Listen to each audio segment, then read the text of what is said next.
গত পর্বে আমরা দেখেছি আয়েশা, রাতুল, হাসান, মিনা ও সামিয়া একটি প্রজেক্ট নিয়ে আলোচনা করছে। ক্লাসে শিক্ষক তাদের প্রজেক্টটি সম্পর্কে বিস্তারিত বুঝিয়ে দিচ্ছেন। তো বন্ধুরা, চলো দেখে আসি কিভাবে রাতুল, হাসান, মিনা, আয়েশা ও সামিয়া তাদের প্রজেক্টটি কমপ্লিট করলো। আচ্ছা, আমরা তো সবাই মিলে একসাথে প্রজেক্টটা করতে পারি। আমাদের আগে ভালো করে জানা উচিত ঈমান কি। রাতুল, তুমি কিন্তু অন্যদিকে মন দিয়ে আছো। রাতুল, তুমি কোনো ক্লাসেই সিরিয়াস থাকো না, সবসময় এরকম করো। স্যার কি বলে গেল শোনোনি? এসব আমি সব জানি। ঈমান নিয়ে আমাকে নতুন করে কিছু শেখানোর দরকার নেই। আমি ভালো করেই জানি ঈমান কি। নিজের কাজ নিজে করো। রাতুল, জ্ঞান শুধু মুখস্থ থাকলেই হয় না। ঈমান মানে শুধু জানা নয়, বিশ্বাস রাখা আর কাজই দেখানো। ঠিকই বলেছ হাসান। রাতুল, এত গর্ব করো না। গর্ব কখনো ঈমানের অংশ হতে পারে না, কারণ গর্ব তো ঈমানের শত্রু। দেখো, আমরা যদি বেশি জানিও কিন্তু তা নিয়ে গর্ব করি, তাহলে জ্ঞান আমাদের উপকার করবে না, বরং বিনয় আমাদের মর্যাদা বাড়ায়। আমি ধর্মবইতে পড়েছি, কোরআনে আল্লাহ বলেছেন, আল্লাহ অহংকারীকে ভালোবাসেন না। নবী করিম সাল্লাল্লাহু আলাইহি ওয়াসাল্লাম বলেছেন, যার কারো অন্তরে সামান্য অহংকার থাকবে, সে জান্নাতে প্রবেশ করতে পারবে না। হ্যাঁ, যেমন গাছের ডালে ফল ধরলে ডাল নিচু হয়ে যায়, মানুষও যত জ্ঞানী হবে তত বেশি বিনয়ী হবে। বুঝলে? আর অহংকার করলে মানুষ একা হয়ে যায়, কেউ তাকে ভালোবাসে না। কিন্তু বিনয়ী মানুষকে সবাই শ্রদ্ধা করে। আমি বুঝতে পারলাম, আসলেই আমি অহংকার করছিলাম। আমি ভেবেছিলাম শুধু জানলেই যথেষ্ট, কিন্তু ঈমান তো আসলে কাজের মাধ্যমে প্রমাণ করতে হয়। খুব ভালো রাতুল।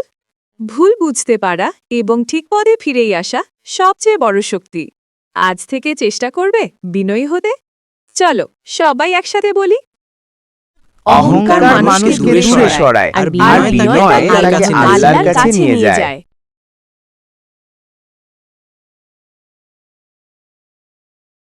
আসসালামু আলাইকুম প্রিয় শিক্ষার্থীরা এবং সম্মানিত অতিথিবৃন্দ। আজকের প্রেজেন্টেশনের বিষয় ঈমান, আশা ও দয়ার আলো।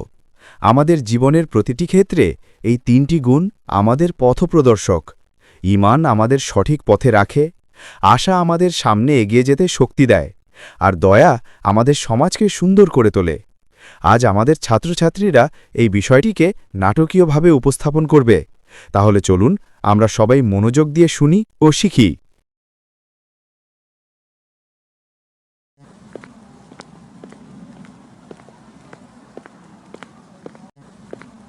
আসসালামু আলাইকুম সবাইকে। আমাদের প্রজেক্টের নাম ঈমান, আশা ও দয়ার আলো। বন্ধুরা, ঈমান মানে শুধু মুখে বলা নয়, কাজে প্রমাণ করা। বলুন তো, যদি কেউ নামাজ পড়ে কিন্তু মিথ্যা বলে, সে কি সত্যিকারের ঈমানদার হতে পারে? ঠিক তাই। ঈমান হল হৃদয়ের আলো, যা সঠিক পথ দেখায়। যেমন অন্ধকারে প্রদীপ আলো দেয়, তেমনি ঈমান আমাদের ভুল থেকে রক্ষা করে। ধন্যবাদ সবাইকে আপনাদের মূল্যবান সময় দিয়ে আমার কথাগুলো শোনার জন্য। এখন বক্তব্য উপস্থাপন করতে আসবে মিনা। আসসালামু আলাইকুম। ধন্যবাদ আমার সকল শিক্ষক মহোদয় ও অভিভাবকদের, যাদের অনুপ্রেরণায় আজকে আমরা এই সুন্দর প্রজেক্টটি উপস্থাপন করতে পারছি। আজ আমরা জানতে পেরেছি ঈমান, আশা ও দয়ার আলো সম্পর্কে। আমি আজ দয়া নিয়ে বলবো। রাসূল সাল্লাল্লাহু আলাইহি ওয়াসাল্লাম বলেছেন, তোমাদের মধ্যে সেই সেরা যে মানুষের উপকার করে।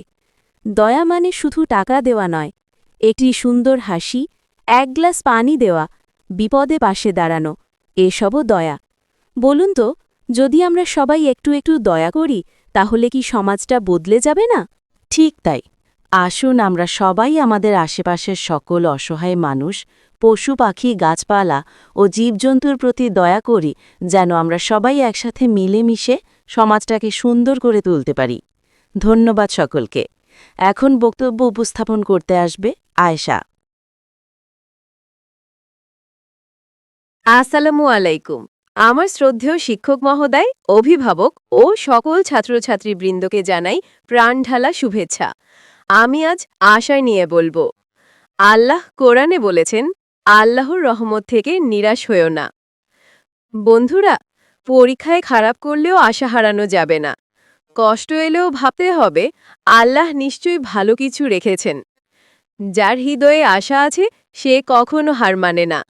এ থেকে আমরা বুঝতে পারি, কোনো কিছুতে আশা হারালে চলবে না। সব সময় আল্লাহর উপর ভরসা রাখা উচিত। ধন্যবাদ সবাইকে। আসসালামু আলাইকুম। আমি বলবো ঈমান নিয়ে। ঈমান মানুষকে আলোকিত করে। সূর্যের আলো যেমন পুরো পৃথিবী আলোকিত করে, আর প্রদীপের আলো অন্ধকার ঘর ভরে তোলে, তেমনি ঈমান আমাদের জীবনের অন্ধকার দূর করে। আমাদের সকলের উচিত সবসময় ঈমান মজবুত রাখা, একজন খাঁটি মুমিন বান্দা হওয়া। ধন্যবাদ সবাইকে। আসসালামু আলাইকুম। কেমন আছেন আপনারা সবাই? আজকে আমি একটি ছোট গল্প শোনাব। একজন ক্ষুধার্ত মানুষ খাবারের জন্য সাহায্য চাইল। এক ধনী লোক অনেক সম্পদ থাকা সত্ত্বেও ফিরিয়ে দিল। কিন্তু একটি গরিব শ্রমিক, যে নিজেও অল্প খাবার খাচ্ছিল, সে তার রুটি ভাগ করে দিল। আল্লাহ সেই শ্রমিককেই ভালোবাসলেন, কারণ দয়া ধনে নয়, হৃদয়ের ভেতরে থাকে। গল্পটি থেকে আমরা বুঝতে পারি, দয়া একটি মহৎ গুণ। ধন্যবাদ সবাইকে আপনাদের মূল্যবান সময় ব্যয় করে আমাদের প্রজেক্টটি দেখা ও শোনার জন্য। মাশাল্লাহ, খুব সুন্দরভাবে তোমরা উপস্থাপন করেছ। আজ আমরা সবাই বুঝতে পেরেছি, ঈমান হলো আমাদের বিশ্বাস, আশা হলো আমাদের প্রেরণা, আর দয়া হলো ভালোবাসা, যা মানুষকে মানুষ করে তোলে। যদি আমরা এই তিনটে গুণ নিজেদের জীবনে ধারণ করি, তাহলে আমরা শুধু ভালো মানুষই হব না, বরং সমাজকেও সুন্দর ও আলোকিত করতে পারব। তোমাদের এই সুন্দর উপস্থাপনার জন্য ধন্যবাদ, এবং আমি আশা করি আজকের শিক্ষা আমাদের সবার জীবনে আলো ছড়াবে। ধন্যবাদ আমার সকল শিক্ষার্থীবৃন্দকে।